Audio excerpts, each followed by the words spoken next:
The government's push to grow Kenya's aviation sector has received a boost from a new international training pathway that could see hundreds of young Africans access advanced aerospace education in China without bearing the full cost of studying abroad. Kenya-based aviation institutions have established a training collaboration with one of Asia's leading aerospace universities, positioning Nairobi as a regional launchpad for pilots, aircraft engineers, and aviation managers at a time when Africa faces a widening aviation skills gap.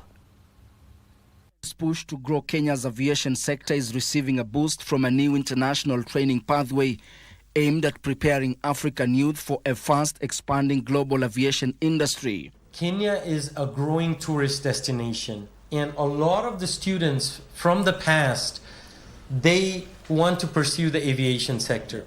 And I truly believe that these students will be the future leaders. So we need to show them a great path, an affordable path, because especially from the developing nations. Kenya-based aviation institutions have established a training collaboration linking local programs to one of Asia's leading aerospace universities, positioning the country as a regional gateway for aviation skills development.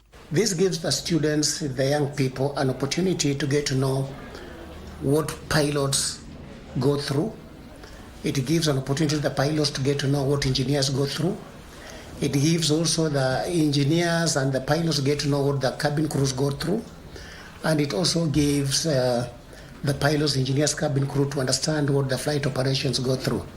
Africa's aviation market is among the world's fastest growing, but industry experts warn that the continent faces a serious shortage of pilots, aircraft engineers, and maintenance specialists. In Africa, what we need mostly is the aircraft maintenance.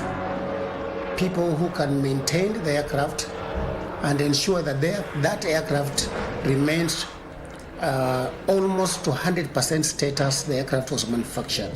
That's why it's very important to collaborate with universities and institutions that have got the capability of design and manufacture so that we can learn from them.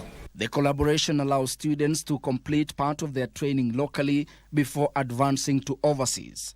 The model lowers costs for parents, reduces dropouts, and eases the cultural transition for young students studying abroad. And since we have this kind of policy of collaboration, I think that students may save a lot of money, right?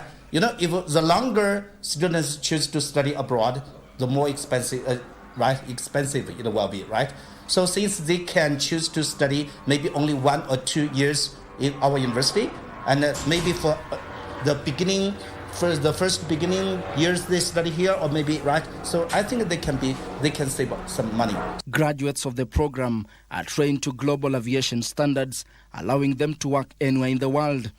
Industry leaders say this is critical for a sector where safety and uniform standards are non-negotiable.